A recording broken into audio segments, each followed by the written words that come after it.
तो nexus mathematics में आप सभी का एक बार फिर से बहुत बहुत स्वागत है। और आज के सेशन में हम लोग ऑब्जेक्टिव सवाल को करने वाले हैं, जो कि सबसे फर्स्ट चैप्टर है हमारा relation and function. Relation and function के देखिएगा, रिलेशन फंक्शन में मुश्किल से 4 टॉपिक है, उसी 4 टॉपिक के सवाल आते हैं और उसमें से मुश्किल से 3 या 4 ऑब्जेक्टिव होते हैं जो निश्चित रूप से वही सवाल रिपीट होते रहते हैं।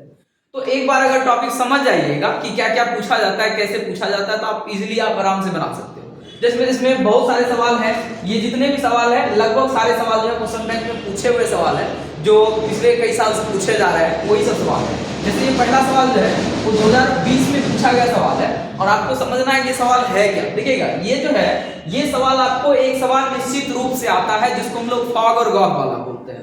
फॉग और गॉफ वाला का क्या मतलब है, यहाँ देखिएगा, ये गॉफ निकालने के लिए पूछ रहा है। तो गॉफ का कॉन्सेप्ट समझा देते हैं पहले। गॉफ का कॉन्सेप्ट होता क्या, ध्यान दीजिएगा। गॉफ के लिए अगर हम यहाँ पे कॉन्सेप्ट करेंगे, यहाँ देखिएगा, यहाँ से हम सबसे पहले गॉफ का कॉन्सेप्ट समझा देते हैं कि गॉफ का कॉन्सेप्ट होता क्या। ध्यान दीजिएगा, जैसे कि मान लीजिए हम लोग 10th में या शुरू में हम लोग ये करते थे कि मान लीजिए जैसे हम fx बोल दिए, कोई फंक्शन है, मान लो यहाँ पे x² + 3, ठीक है, x² + 3। ध्यान दीजिए, समझिएगा, अगर मान लीजिए ये दिया हुआ है तो अगर हम ये कहें आपको x का मान 1, 2 या फिर 3 या ऐसा कोई नंबर रखते थे, जैसे ग्राफ बनाने में करते थे, तो जब अगर हम x का मान हम 1 रखना चाहते हैं तो इसको x के जगह पे क्या कहोगे, 1 कहोगे। बराबर में x के जगह पे 1 कहेंगे तो 1 का स्क्वायर प्लस में क्या हो जाएगा, 3 हो जाएगा। फिर उसी तरह से अगर मान लीजिए हम x की जगह पे 2 कहना चाहते हैं तो यहाँ पे x की जगह पे 2 रखोगे, यानी यहाँ पे x की जगह पे क्या हो जाएगा, 2 का स्क्वायर प्लस में 3 जो था वो ज्यों का त्यों रह जाएगा। उसी प्रकार से अगर हम यहाँ पे 3 रख रहे हैं तो ये हमारा क्या कहलाएगा, f3 कहलाएगा। और यहाँ पे क्या हो जाएगा, 3 का स्क्वायर प्लस में कितना हो जाएगा, 3। सेम इसी प्रकार से अगर हम ये कहें, ध्यान दीजिएगा, अगर हम ये कहें कि हम इस x के जगह पे मान लो हम x + 1 रखना चाहते, मतलब हम क्या बोल रहे हैं कि कुछ भी रखेंगे तो उस x के जगह पे ही ना रखेंगे, x को ही ना रिप्लेस करेंगे, बाद बाकी तो जो भी है वो ज्यों का त्यों रहेगा। तो इस x² के जगह पे हम इस बार क्या रखना चाहते हैं, x + 1 रखना चाहते हैं। क्या रखना चाहते हैं, x + 1। इस कॉन्सेप्ट को ध्यान से समझिएगा। तो अगर हम x + 1 रखना चाहते हैं x के जगह पे, तो x के जगह पे x + 1 रख दिए, और अगर x का स्क्वायर है तो वो x² अपने जगह पे रहेगा ना, अब प्लस में कितना वो 3 है वो ज्यों का त्यों रहेगा। मान लीजिए कि हम x² के जगह पे हम कुछ और रखना चाहते हैं, जैसे मान लो हम यहाँ पे x - 3 रखना चाहते हैं, तो कोई आपत्ति नहीं है, जहां x है ना उस जगह पे क्या रखा जाएगा, x - 3 रखा जाएगा। तो ये क्या कहलाएगा, ये कहलाएगा x - 3 का स्क्वायर प्लस में कितना कहलाएगा, 3 कहलाएगा। ये हमारा कॉन्सेप्ट है। तो अब इसी कॉन्सेप्ट पे ध्यान दीजिएगा, इसी कॉन्सेप्ट पे आता है फॉग और गॉफ वाला सवाल।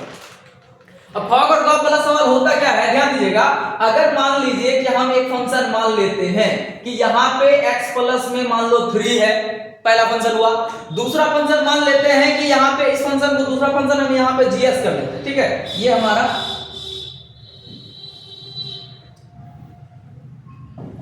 एक फंक्शन मान लेते हैं हम यहाँ पे जो है, एक फंक्शन मान लिए क्या, fx मान लिए, जिसका मान कितना दिया है, x + 3 है, और एक फंक्शन जो है हम gx मान रहे हैं जिसका मान लो x² प्लस में 3। तो दोनों का अलग अलग मान है। हम एक बार फॉग निकालेंगे, एक बार गॉफ निकालेंगे। ध्यान दीजिएगा कैसे निकालते हैं। तो अगर हम यहाँ पे ये निकालना चाहते हैं फॉग, इसको पढ़ते हैं हम लोग f(g) और यहाँ लगाएंगे x लगाएंगे, क्या लगाएगा, फॉग का लगाएगा f(x). तो इसको हम लोग लिखते हैं इस तरह से f, और ये जो है ना gx, ये इसके एक तरह से समझो तो एंगल में चला जाता है, ये इसके एंगल में चला जाता है। तो सबसे पहले अगर हम लोग f के फंक्शन को देखें तो f के फंक्शन कितने थे, x + 3 थे। और ध्यान दीजिएगा कि x के जगह पे x नहीं लिखा हुआ है, x के जगह पे क्या लिखा है, gx। तो इसका मतलब हुआ कि x के जगह पे हमको gx का मान पुट करना पड़ेगा। तो ये क्या कहलाएगा, x के जगह पे क्या कहलाएगा, gx का मान कितना दिया हुआ है, तो ये दिया हुआ है x² प्लस में कितना, 3। ये जो मान है वो कहाँ आया, x के जगह पे आया, अब प्लस में ये 3 जो है वो अपने जगह पे है, और इस ब्रैकेट को तोड़ोगे तो ये x² प्लस में 3 + 3 कर देंगे तो कितना हो जाएगा, 6। ये हमारा फॉग का मान निकला। अगर हम इसका उल्टा गॉफ का मान निकालते उसको समझिएगा। जैसे अगर हमको ये पूछेगा कि गॉफ का मान निकालना, ये रहा, तो ये g जो है वो बाहर हो जाएगा, और ये जो fx है ना, एक तरह से समझ लीजिएगा कि उसके एंगल में आ चुका है। यानी इसका मतलब ये हुआ कि हम यहाँ पे देखो gx के जगह पे g(f(x) कह रहे हैं, इसका मतलब है x के जगह पे हमको क्या रखना पड़ेगा, हमको fx रखना पड़ेगा। तो सबसे पहले gx का फंक्शन देखो, तो gx का फंक्शन क्या था, x स्क्वायर प्लस 3 और x के जगह पे किसका मान आएगा, fx का मान आएगा। तो x के जगह पे fx का मान कितना दिया हुआ है, x प्लस 3 दिया है, तो यहां रख देंगे x प्लस 3 है और इसका अगर स्क्वायर था तो स्क्वायर अपने जगह पे रहेगा और प्लस में कितना 3। ध्यान दीजिएगा x के जगह पे हम क्या करते हैं, फॉग का मान यानी फॉग निकालने के लिए gx का मान रिप्लेस करते हैं और गॉफ का निकालने के लिए fx के मान को पुट करते हैं। तो इसको क्या करोगे, पहले स्क्वायर करोगे प्लस b का होल स्क्वायर, क्या बनेगा फार्मूला, a स्क्वायर प्लस में कितना b स्क्वायर यानी 3 का हो जाएगा 9 प्लस 2ab करोगे तो 3 दूनी 6 into में x हो जाएगा।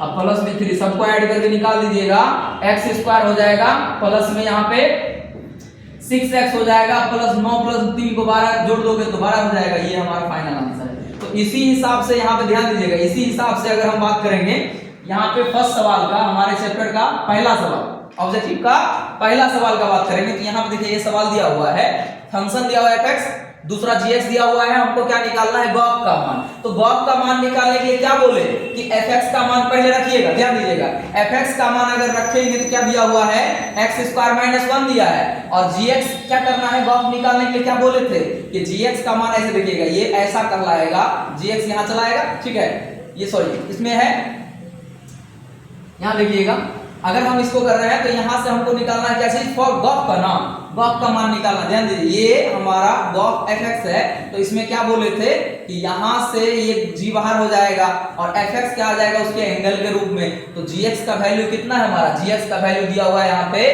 2x प्लस में कितना है 3 है, 2x प्लस कितना दिया है 3। तो x के जगह पे किसका मान लिखाएगा, x के जगह पे लिखाएगा fx का मान। तो fx का मान रख दोगे 2 into x का मान कितना दिया है यानी x के जगह पे फंक्शन का मान रखाएगा, तो ये कहलाएगा x स्क्वायर माइनस में कितना 1 है प्लस में कितना 3 बाहर है, तो ये इसको गुना कर लोगे कितना कहलाएगा 2x स्क्वायर और माइनस में यहाँ पे 2 हो जाएगा प्लस में कितना 3 हो जाएगा, 3 में से 2 घट जाएगा, फाइनल आंसर कितना दिख रहा है 2x स्क्वायर प्लस में 1 दिख रहा है। तो इसके ऑप्शन देख लो 2x स्क्वायर प्लस में 1 क्या है, यही वाला हो जाएगा, यानी पहला वाला हमारा आंसर बनेगा।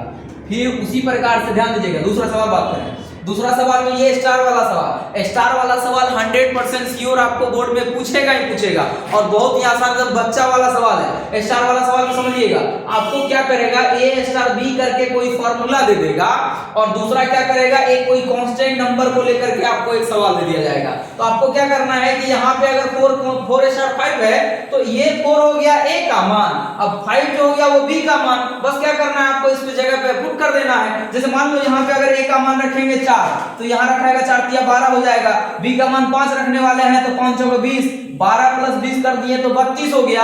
अब माइनस में 2 घटाना था तो घट करके कितना बचेगा, घट करके बचेगा हमारा 30, पहला नंबर ऑप्शन हो जाएगा हमारा, ठीक है। उसी प्रकार से अगर हम नेक्स्ट सवाल की बात करें क्वेश्चन नंबर 3 का, तो यहाँ पे क्या करना है, समुच्चय दिया हुआ है, एक रिलेशन बनाना है जिसमें क्या बोला है कि a का जो वैल्यू होगा ना वो b से क्या होगा 2 कम होगा और इसके लिए कंडीशन भी रखा गया है कि b का मान क्या होना चाहिए 6 से बड़ा होना चाहिए। तो 6 से बड़ा होना चाहिए, ध्यान दीजिएगा 6 से बड़ा होना चाहिए था, तो हम ऑप्शन ऐसा ऑप्शन ढूंढेंगे ना, डायरेक्ट हम ऑप्शन ही देखेंगे कि b का मान क्या होना चाहिए 6 से बड़ा होना चाहिए। जैसे ये ऑप्शन हो सकता है, ये नहीं हो सकता है क्योंकि 4 है तो b का मान 4 तो होगा ही क्योंकि 6 से बड़ा बोला है। ये ऑप्शन हो सकता है, ये ऑप्शन हो सकता है। दूसरी बात अब फिर से देखिएगा, इसमें क्या कहा था कि a और b के बीच में 2 का अंतराल होना चाहिए ना, क्योंकि a का मान जो है क्या है b से 2 छोटा है। अगर b का मान आप 8 रख रहे हो तो a का मान 2 कम होगा तो 6 चलेगा, ये होगा। ये नहीं चलेगा क्योंकि इसमें 5 का डिफरेंस है, ये नहीं चलेगा क्योंकि इसमें 1 का डिफरेंस है। आंसर क्या हो जाएगा हमारा ये वाला कि a का मान अगर हम 6 रखेंगे ना तो b का मान उससे क्या होगा 2 अधिक होगा, यानी क्या होगा 8 होगा। ऑप्शन नंबर क्या हो जाएगा ए। उसी प्रकार से यहां देखिएगा नेक्स्ट सवाल की बात कर रहे हैं। नेक्स्ट सवाल में यहां पे हम लोग क्वेश्चन नंबर 4 पे आते हैं। अब ये इस तरह का एक सवाल आपको इस तरह से पूछा जाएगा, एक सवाल आपसे हमको पूछा जाएगा कि इनमें से कौन सा फंक्शन, देखिएगा अगर कोई ये कहे ना आपको कि एक कोई फंक्शन है जो कि ए से बी में रिलेशन को दर्शा रहा है, एक दूसरा फंक्शन है जो कि बी का सी के साथ रिलेशन दर्शा रहा है, और अगर इसका फॉग निकाल रहे हैं और ए का रिलेशन किसके साथ हुआ, ए के साथ हुआ, ए का रिलेशन सी के साथ हुआ, तो ऐसे रिलेशन कब बनते हैं, जब वो एक एक ही फलन होते हैं, जब वो क्या होते हैं, वन वन फंक्शन होते हैं, एक एक ही फंक्शन होते हैं। ठीक है, नेक्स्ट सवाल देखिएगा, यहां कह रहा है कि निम्नलिखित में से किसका प्रतिलोम फलन होता है। प्रतिलोम फलन होने के लिए रीजन होना चाहिए। रीजन क्या है, प्रतिलोम का रूल होता है कि अगर कोई फंक्शन वन वन भी हो और आच्छादक भी हो, वन वन का मतलब क्या होता है कि एक अवयव का एक अवयव के साथ रिलेशन होगा तो वन वन फंक्शन कहलाएगा, और आच्छादक का मतलब क्या है कि अगर दूसरे समुच्चय में प्रत्येक अवयव का रिलेशन किसी न किसी अवयव के साथ रहा, कोई भी अवयव ऐसा नहीं रहा जिसका रिलेशन नहीं बन रहा है, तो उसको हम लोग आच्छादक कहते हैं। तो क्या होना चाहिए, वो वन वन भी होना चाहिए और क्या होना चाहिए, आच्छादक भी होना चाहिए। अंतःक्षेपी का मतलब होता है अनच्छादक, ये आच्छादक का उल्टा क्या है, अनच्छादक। तो अंतःक्षेपी का मतलब अलग होता है। तो हमको क्या चाहिए, ऐसा फंक्शन जो वन वन भी हो और क्या हो, आच्छादक हो, उसी का हम लोग प्रतिलोम निकाल सकते हैं, नहीं तो नहीं निकलेगा। नेक्स्ट सवाल की बात करते हैं, देखिएगा नेक्स्ट सवाल है क्वेश्चन नंबर 6 की बात कर रहे हैं। 6 में क्या है कि समुच्चय ए दिया हुआ है जिसमें 3 एलिमेंट दिख रहे हैं 1 2 3, और ए से ए पर क्या करना है, परिभाषित एकैकी फलन के संबंधों की संख्या, फलनों की संख्या बताना है। तो एकैकी के लिए ध्यान दीजिएगा, इसमें जो है क्वेश्चन नंबर, इसका आंसर जो है 4 है, और क्यों होता है इसके लिए एक अलग से वीडियो बना देंगे जिसमें हम आपको बता देंगे कि अगर टोटल रिलेशन निकालना होगा तो उसके लिए फॉर्मूला क्या होता है, वन वन रिलेशन बनाना है, वन वन फंक्शन का नंबर देखना है तो वो कैसे निकलेगा, या फिर ऑन टू यानी अनच्छादक का पूछेगा तो उससे कैसे निकाला जाएगा, या अनेकैकी फलन का संख्या कितना निकाला जाएगा, उसके लिए एक अलग से वीडियो बना देंगे। ठीक है, फिलहाल इसका आंसर कितना हो जाएगा, 4। टोटल इसमें अगर 3 अवयव है तो इसके रिलेशन कितने बनेंगे, 4 बनेंगे, जो 1 1 कहलाएगा। ठीक है, उसी प्रकार से अगर हम आगे बढ़ते क्वेश्चन नंबर 7 की बात कर रहे हैं। 7 में देखिए समुच्चय दिया हुआ है जिसमें 3 अवयव है, समुच्चय बी दिया हुआ है जिसमें 4 अवयव है, और हमको दिया हुआ है fx² है।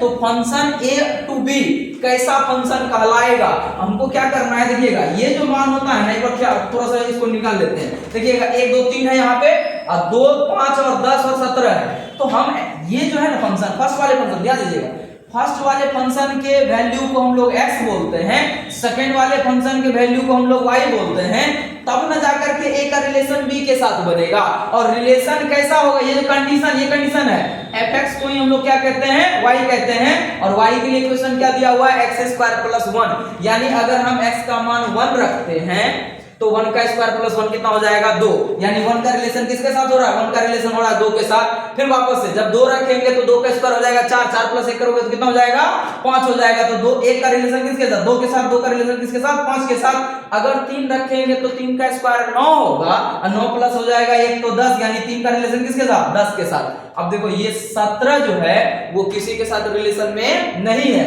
तो नहीं, अगर एक भी अवयव छूट जाता है ना, उसको कह लेते हैं हम लोग अनच्छादक फलन या अंतःक्षेपी कहा जाता है। अगर सबका सबके साथ रिलेशन होता तो वो क्या कहलाता, आच्छादक कहलाता। ध्यान दीजिएगा, पहली बात कि एक अवयव का केवल एक अवयव के साथ रिलेशन हो रहा है तो वो एकैकी कहलाएगा, और एक अवयव यहाँ पे छूट रहा है तो वो आच्छादक नहीं कहलाएगा, क्या कहलाएगा, अंतःक्षेपी कहलाएगा। देखिए ये भी ऑप्शन है, एकैकी और आच्छादक। एकैकी तो हुआ लेकिन वो आच्छादक नहीं हुआ, क्यों नहीं हुआ, क्योंकि 17 जो है ना एक एलिमेंट रिलेशन में नहीं आया। तो ऑप्शन नंबर हमारा कौन हो जाएगा, 1 हो जाएगा। ऑप्शन नंबर कौन हो जाएगा, ध्यान दीजिए, ऑप्शन नंबर कौन हो जाएगा, 1 हो जाएगा, ए हो जाएगा, यानी एकैकी है क्योंकि 1 1 हुआ, मतलब एक एक रिलेशन है, और अंतःक्षेपी इसलिए क्योंकि 17 जो है वो किसी के साथ रिलेशन में नहीं आया। ठीक है, उसी प्रकार से हम लोग यहाँ पे नेक्स्ट सवाल की बात करते हैं। नेक्स्ट सवाल की बात कर रहे हैं हम लोग क्वेश्चन नंबर 8 का। क्वेश्चन नंबर 8 में ध्यान दीजिएगा, क्वेश्चन नंबर 8 में जो है ये कह रहा है समुच्चय ए दिए हुआ है जिसमें 3 एलिमेंट दिख रहा है ना, ध्यान दीजिएगा, जिसमें क्या है 3 एलिमेंट है, एक 1 2 3 है, में कुल कितने भिन्न भिन्न संबंध परिभाषित किए जा सकते हैं। अगर कुल संख्या पूछेगा ना तो कुल संख्या निकालने का फॉर्मूला होता है, ये देखिएगा 2 to the power m into में होता है n। जो m है वो समुच्चय a के अवयव होंगे, जो n है वो समुच्चय b के अवयव होंगे। लेकिन अगर कह रहा है कि a के साथ ही रिलेशन बनाना है तो ये भी समुच्चय कहलाएगा, ये भी समुच्चय कहलाएगा। इसके अवयव m है या इसके अवयव m है तो दोनों का क्या हो जाएगा, या तो आप कह लो m का स्क्वायर या तो आप कह लो n का स्क्वायर। अगर 3 अवयव है तो पहला में भी 3 अवयव, दूसरा में भी 3 अवयव, तो 2 का पावर 3 किया कितना हो जाएगा। ये वाला ऑप्शन को आपको ढूंढना है, ध्यान दीजिएगा, ये वाला ऑप्शन को अगर हम ढूंढ रहे हैं ध्यान दीजिएगा, ये वाला ऑप्शन ढूंढ रहे हैं तो हमारा ऑप्शन क्या हो जाएगा, ऑप्शन नंबर ए हो जाएगा 2 पर पावर 9। 2 पर पावर 9 क्यों हो रहा है, 2 का पावर 9 इसीलिए हो रहा है क्योंकि 2 टू द पावर n का स्क्वायर किए। क्यों किए, क्योंकि a का a के साथ ही रिलेशन बनाना है, क्योंकि m का मान भी a हो गया, n का मान भी a हो गया, तो 3 किया 9, 9 हो जाएगा तो 2 पर पावर 9 हो जाएगा, ये हो गया।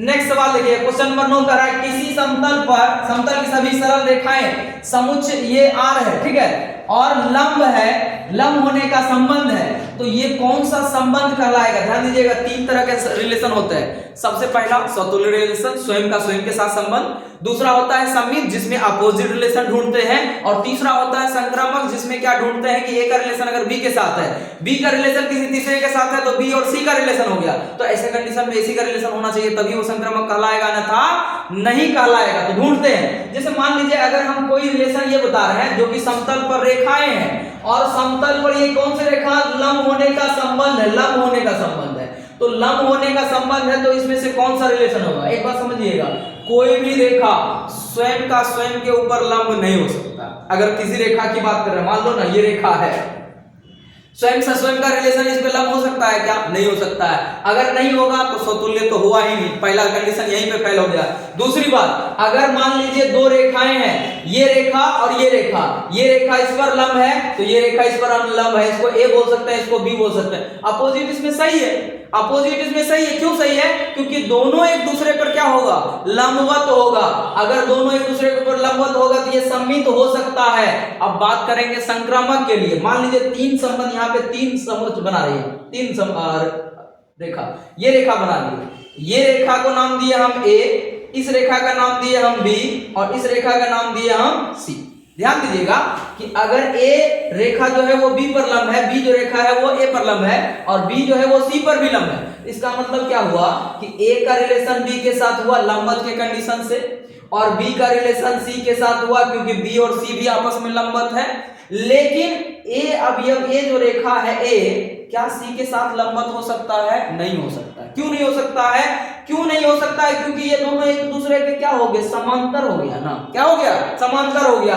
यानी यहां पे क्या देख रहे हैं कि AC का जो रिलेशन है ना, वो रिलेशन संभव नहीं है, क्योंकि अगर ए रेखा बी के लंबवत है, बी रेखा सी के लंबवत है, तो ए और सी कभी आपस में लंबवत नहीं हो सकता, यानी क्या होगा, ये संक्रामक नहीं होगा। ध्यान दीजिएगा, आप ऑप्शन की बात कर रहे हैं। पहली बात, स्वतुल्य तो हुआ ही नहीं, तो ऑप्शन नंबर 1 खत्म। दूसरा बात, सममित तो है लेकिन वो संक्रामक नहीं हो सकता है, तो सिर्फ और सिर्फ क्या होगा, सममित होगा, तो ऑप्शन नंबर कौन सा हो जाएगा, सी, जो कि क्या है, सिर्फ और सिर्फ सममित है। नेक्स्ट सवाल की बात करें, वही स्टार वाला सवाल, वापस देखिएगा, ये स्टार वाला सवाल 2-3 टाइप पे है जो सवाल आपको 100% हर साल पूछा जाता है। स्टार वाला सवाल दिया गया है, स्टार में क्या दिया है, ए स्टार बी का फॉर्मूला है 2a प्लस में बी, तो क्या करना है, यहाँ पे देखिएगा 3 को मान दिया हुआ है, 3 को मान दिया है तो उलझना नहीं आपको। सबसे पहले क्या करना है, हम 2 को सॉल्व करेंगे, इसको थोड़ा देर के लिए भूल जाएंगे।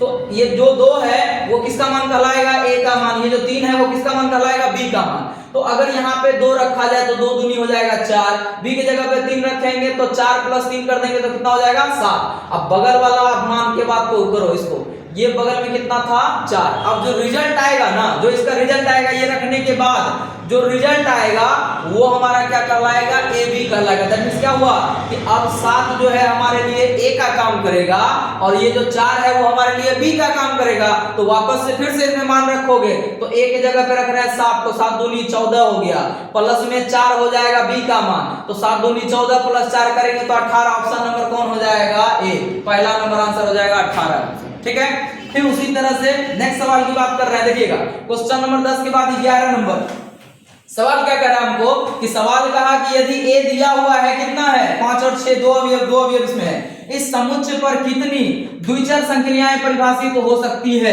तो इसके लिए नंबर्स की हम लोग बात करते हैं कि कितना द्विचर संक्रिया इसमें किया जा सकता है, कितना हो सकता है।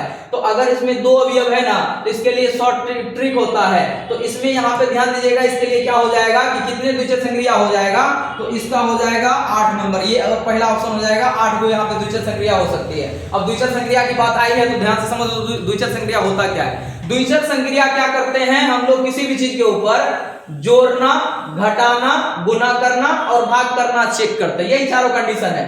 अगर ये चारों कंडीशन है, ध्यान दीजिएगा, ये चारों कंडीशन है तो किसी नंबर के ऊपर हम लोग बात करते हैं। जैसे किसके ऊपर बात कर सकते हैं, तो रियल नंबर के ऊपर बात कर सकते हैं, या फिर नेचुरल नंबर के ऊपर बात कर सकते हैं, या फिर कोई पूर्णांक के ऊपर बात करते हैं। तो रिजल्ट देखिएगा, जिसके ऊपर भी हम अप्लाई करेंगे इन चीजों को, जिसके ऊपर भी अप्लाई करेंगे, अगर रिजल्ट भी हमारा वही संख्या है तो वो द्विआधारी संख्या कहलाएगा, अन्यथा नहीं कहलाएगा। तो इसके ऊपर अगर होगा सवाल आएगा तो उसके लिए कॉन्सेप्ट बता दिया जाएगा फिर से वापस से। फिलहाल इसका आंसर हो गया, ठीक है। नेक्स्ट सवाल लिखिएगा। नेक्स्ट सवाल में क्या करेगा, क्वेश्चन नंबर 12 में एक समुच्चय दिया हुआ है, दो समुच्चय दिया है, एक ए दिया हुआ है और दूसरा क्या दिया, बी दिया हुआ है। हम क्या बोल रहे हैं कि ए का रिलेशन किसके साथ बनाना है, बी के साथ बनाना है, और एक ये क्या है, फलन है। तो इस प्रकार परिभाषित fx जो है, ये फंक्शन क्या दिया हुआ है, x + 5 दिया हुआ है। तो निम्नलिखित में से ये किस प्रकार का फलन है, पहले तो निकाल करके हम देखेंगे। ध्यान दीजिएगा, बताया था ये सवाल अभी जस्ट आया था एक बार कि x का मान fx जो दिया है ना, वही हमारा क्या होता है, y होता है। वही का मान y होगा,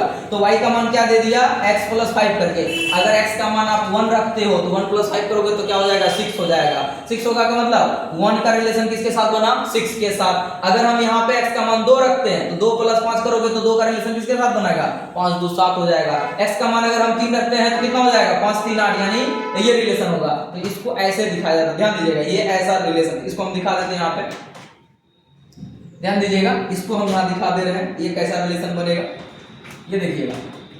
ये हम यहाँ पे दो समुच्चय लिए हुए हैं, एक समुच्चय ये है, दूसरा समुच्चय ये है। इस समुच्चय का नाम रखा गया a, इस समुच्चय का नाम बोला गया है b। इसमें क्या अवयव है, 1 है, 2 है और 3 है। इसमें क्या दिया हुआ है, यहाँ दिया हुआ है आपका 5 है, 6 है, 7 है और 8 है। और रिलेशन क्या बोला था कि fx का मान, यानी वही तो y होता है, fx का मान क्या दिया हुआ है, तो ये दिया हुआ है x + 5 करके। हम बताए थे कि प्रथम समुच्चय के अवयव को हम लोग x कहते हैं और द्वितीय समुच्चय के अवयव को हम लोग y कहते हैं। तो x का मान अगर हम यहाँ पे 1 रखते हैं तो 5 + 1 क्या हो जाएगा, 6, 1 का रिलेशन 6 के साथ, 2 रखेंगे 5 2 7 का रिलेशन हो जाएगा, 3 का 8 के साथ, ये रिलेशन है। तो इसको देख करके हमको समझ में आ रहा है कि एक अवयव का एक अवयव के साथ रिलेशन बन रहा है, तो ये क्या कहलाएगा, 1 1 कहलाएगा। दूसरी बात क्या कहलाएगा, तो दूसरी बात ये है कि इसके प्रत्येक अवयव अगर रिलेशन में है तो इसी को हम लोग क्या कहते हैं, आच्छादक कहते हैं। ये आच्छादक फलन भी कहलाएगा। पहली बात क्या कि एक अवयव का यहाँ पे रिलेशन एक अवयव के साथ है तो 1 1 फंक्शन हुआ, और इसके सभी अवयव रिलेशन में है तो आच्छादक हुआ। तो इसका मतलब क्या होना चाहिए, ऑप्शन 1 1 आच्छादक फलन। 1 1 क्या होना चाहिए, आच्छादक फलन होना चाहिए। 1 1 क्या होना चाहिए, आच्छादक फलन होना चाहिए। ध्यान दीजिएगा, 1 1 आच्छादक फलन हम इस ऑप्शन में ढूंढ लेंगे। 1 1 आच्छादक फलन यानी एकाकी भी है और क्या है, आच्छादक भी है। तो इसका मतलब ऑप्शन नंबर कौन हो जाएगा, बी नंबर ऑप्शन, जो कि क्या है, 1 1 भी है और आच्छादक भी है। ठीक है, इसी प्रकार से हम लोग नेक्स्ट सवाल की तरफ बढ़ते हैं। नेक्स्ट सवाल में देखिएगा, ये क्वेश्चन नंबर 13 है, ध्यान दीजिएगा। क्वेश्चन नंबर 13 कह रहा है कि समुच्चय में दो समुच्चय दिया हुआ है, एक समुच्चय ए है और दूसरा समुच्चय बी है। ए में अवयव संख्या कितनी, 3, बी में अवयव संख्या कितनी, 2। तो number of A cross B, देखिए ये सब 11th का चीज है, इसको हम लोग कार्टेशियन प्रोडक्ट कहते हैं। जब हम लोग ए क्रॉस बी निकालते थे ना 11th में, ए क्रॉस बी निकालते थे, ये कार्टेशियन प्रोडक्ट होता था। और कार्टेशियन प्रोडक्ट में नंबरों की संख्या कितनी, कुल अवयवों की संख्या कितनी होती है, तो ए में अवयवों की संख्या अगर n है और बी में अवयवों की संख्या अगर m है तो कार्टेशियन प्रोडक्ट में अवयवों की संख्या n × m कहलाता है। जैसे इसमें अगर 3 अवयव है, इसमें अगर 2 अवयव है तो दोनों का आपस में गुना कर दो, 3 दूनी 6 अवयव। ये ऑप्शन नंबर क्या हो जाएगा, पहला वाला। फिर देखिएगा यहां से नेक्स्ट सवाल की बात कर रहे हैं। इसी तरह का सवाल आपको क्या देगा, स्टार वाला सवाल। ये स्टार वाला सवाल हर साल पूछता ही है। स्टार देकर के यहाँ पे देखिएगा क्या दिया स्टार में, 2 स्टार 3। ए का मान हो यहाँ पे देखिए x और y दिया है, x का मान कितना कहलाएगा 2, y का मान कितना कहलाएगा 3। उसी तरह से a और b का एक आच्छादक फलन होगा। आच्छादक फलन तब होता है, ध्यान दीजिएगा, आच्छादक फलन तब होता है जब हम लोग b का रिलेशन बनाते हैं और b का प्रत्येक अवयव किसमें, a के साथ रिलेटेड होता है। प्रत्येक अवयव यानी प्रत्येक अवयव का मतलब क्या है कि b का मान जो है हमेशा क्या होना चाहिए, a से क्या होना चाहिए, छोटा होना। या ऐसा बोल सकते हो कि b जो है वो क्या हो, सबसेट हो किसका, a का। अगर ऐसा होता है तो ये समुच्चय क्या कहलाएगा, आच्छादक कहलाएगा, नहीं तो नहीं कहलाएगा। फलन दिया हुआ है, इसका प्रास निकालना। ध्यान दीजिएगा, इसमें क्या करना है, प्रास। प्रास का मतलब क्या है कि हम x का कौन कौन सा मान इसके अंदर हम लोग रख सकते हैं जो संभव है। और सबसे पहली बात आपको ये सोच लेना है, सबसे पहली बात ये सोच लेना है कि रूट का मान ऋणात्मक नहीं होता है, रूट के अंदर कभी माइनस मान नहीं होना चाहिए। तो माइनस कब होगा ध्यान दीजिएगा, हम यहाँ पे अगर इसको x माइनस 1 को क्या करें 0 के बराबर कर देंगे।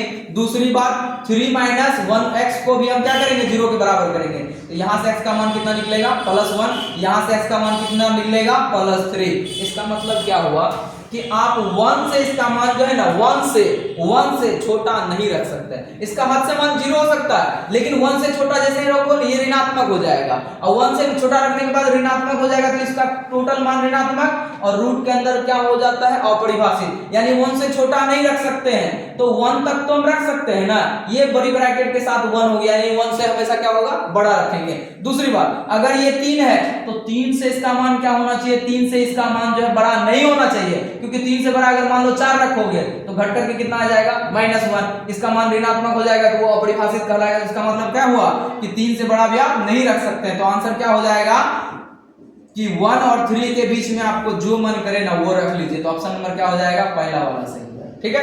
इसी प्रकार से जितने भी सवाल है, अब देखो ये सवाल यहाँ देखिएगा, ये सवाल जो है 100% श्योर प्रतिलोम इनवर्स निकालने वाला सवाल 100% श्योर आता ही आता है, और जो कि बहुत ही आसान है। देखिएगा यहाँ पे हम इसको अलग से बना के दिखाते हैं। ये 2x + 3 है ना, 2x + 3 है, ध्यान दीजिएगा 2x + 3 है, हम इसको अलग से साथ में बना करके दिखाते हैं। 2x + 3 में यहाँ पे देखिएगा फंक्शन क्या था हमारा, ये फंक्शन हमारा था, फंक्शन था हमारा fx बराबर कितना 2x + 3। इसका इनवर्स निकालना, इसका इनवर्स निकालना। देखिए शॉर्ट ट्रिक बहुत अच्छा है, यही हमारा मान क्या होता है y होता है, fx को y कहते हैं। तो 2x + में कितना हो जाएगा 3। अगर हम यहाँ से x का मान निकालना चाहते हैं, ये तो हम लोग दशमलव में करते थे, कैसे निकालेंगे, इस 3 को उठा करके पहले इधर लाओगे माइनस में आएगा, और 2 गुना में तो भाग में चला जाएगा। ये क्या कहलाएगा y - 3 बराबर में कितना 2x। तो x का मान अगर हम यहाँ से निकालते हैं क्या कहलाएगा y - 3 बटे में कितना कहलाएगा 2। और जो ये आंसर है ना यही इसका प्रतिलोम है, लेकिन जो आंसर होता है वो x के टर्म में होता है, यानी ये आंसर क्या होगा x के टर्म में होगा। तो आंख बंद करके इसका x अपने मन से निकाल दीजिएगा, ये y की जगह पे x लगा दीजिएगा, बाद बाकी जो है वो ज्यों करते हो जाएगा। यही उसका क्या है इनवर्स फंक्शन, ये प्रतिलोम फलन कहलाता है। इसका मतलब ये ट्रिक से आप कभी भी कुछ भी, जैसे मान लो अगर हम आपको ये कहें कि fx बराबर ये दिए हुए हैं 9x - 5, तो इनवर्स निकालना। देखिए मुझे नहीं निकालिएगा, ये 5 माइनस में है ना जी, इधर आएगा तो क्या हो जाएगा प्लस हो जाएगा, हमेशा इसको x रखना है, इधर आएगा तो प्लस हो जाएगा, और जो गुना में है वो क्या होता है भाग में आता है। देखिए कितना आसान। इसी तरह से अगर मान लीजिए फंक्शन हमको ये कहा, अगर मान लो यहाँ पे 5x है और माइनस में 7 कह दिया, तो कैसे इनवर्स निकालिएगा, 7 को इधर लाइएगा, ये x के साथ 7 इधर आएगा तो प्लस में आएगा, और 5 गुना में है तो भाग में आएगा। समझ में आया कि नहीं आया, बहुत ही आसान है। क्या करना है, जो प्लस में होगा इधर आएगा माइनस में, जो माइनस होगा उधर प्लस में आएगा, और जो गुना में होगा वो क्या होगा भाग में आ जाएगा। तो आज के लिए हम लोग जो है इतना ही रखते हैं, मिलेंगे फिर आगे जितने भी इसमें चैप्टर जितने भी सवाल होंगे, इसमें बहुत सारे सवाल हैं, बहुत सारे सवाल हैं, तो इसमें बहुत सारे सवाल है इसके अंदर, ठीक है। तो बहुत सारे सवाल है, तो जितने भी सवाल इसमें होंगे सभी सवाल को आपको बताया जाएगा बारी बारी से, सभी सवाल को एकदम सॉल्व करते हुए जो है ना आगे बढ़ते जाएंगे, ठीक है। तो आज के लिए इतना ही रहने देते हैं।